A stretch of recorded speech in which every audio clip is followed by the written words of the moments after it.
হয় দাদা, আপোনাৰ নামটো কওকচোন। হয়, মোৰ নাম শৰৎ গগৈ। আপোনাৰ ঘৰ? শিৱসাগৰ জিলাৰ গেলেকী অঞ্চলৰ বসবাসিত বচাগান ঘৰ। হয়, আপুনি কি, আপোনাৰ প্ৰব্লেম কি আছিলে? এই মোৰ অলপ চকু প্ৰব্লেম আছিলে। চকু জালমাৰি ধৰে, খুব ফেচ কৰি ওলাই থাকে। চকু অলপ মানে জিলমিল দেখোঁ আৰু পানী ওলাই থাকে। তেনেকুৱাতে আপোনালোকৰ মানে এই আমাৰ ওচৰৰে এজনী গীতাঞ্জলি ধৰা বাইদেউ নামৰ, তেওঁৰ পৰা RNC কোম্পানী এটা দৰৱ ব্যৱহাৰ কৰিছিলোঁ। সেই দৰৱ ব্যৱহাৰ কৰি পিনে ভাল পালোঁ। তাৰপিছতে আৰু এটা তেওঁৰ পৰা দৰৱ আনিছিলোঁ, মাথা বিষৰ তেল এটা ব্যৱহাৰ কৰি মানে প্ৰমাণিত পালোঁ। তাৰপিছতে আমাৰ মাইকী মানুহ অলপ ভাল পালে, তেওঁ অসুখ এটা হৈছিলে মাথা বিষৰ, সেইটো দৰৱ ব্যৱহাৰ কৰি ভাল পালোঁ। সেইমতে কথাটো কৈছোঁ, যদি আপোনালোকে বিশ্বাস কৰে, যদি কথাটো মানে মোৰ মতে চাই আছে, তেতিয়ালৈকে আপোনালোকে এবাৰ ব্যৱহাৰ কৰি চাওক, ভাল পাব নিশ্চয়। Thank U.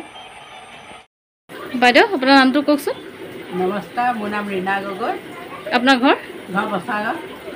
কওকচোন এতিয়া আপুনি কি প্ৰব্লেম আছিলে আপোনাৰ? প্ৰব্লেম মানে মোৰ দাঁতৰ প্ৰব্লেম আছিলে। দাঁতৰ বিষ হয়, দাঁতৰ বিষ হৈ থকাৰ কাৰণে গম পালোঁ গীতাঞ্জলি বাইদেউৰ ওচৰতে বোলে কলগেট আছে RMC, সেয়াৰ পৰা আনিলোঁ। আনি এতিয়াও বাৰু সেইটোকে ইউজ কৰি আছোঁ, ভাল পাইছোঁ।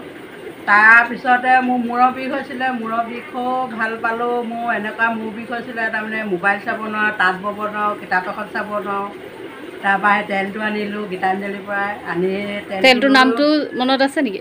তেলটোৰ নামটোহে মই এতিয়া সিমান নাজানো, মূৰ বিষ বুলিয়ে জানো আৰু RMC আৰু মূৰ বিষ বুলিয়ে জানো। সেইটো আনি পিনে ল'লোঁ, সেইটো লৈ মই এতিয়া ভাল পালোঁ। তাকে এতিয়া ভাবিছোঁ বোৱাৰীজনীকে তাতে জইন কৰাই এই RMC লৈ আনো বুলি ভাবিছোঁ, তাইকো ইয়াত নমাই দিম বুলি।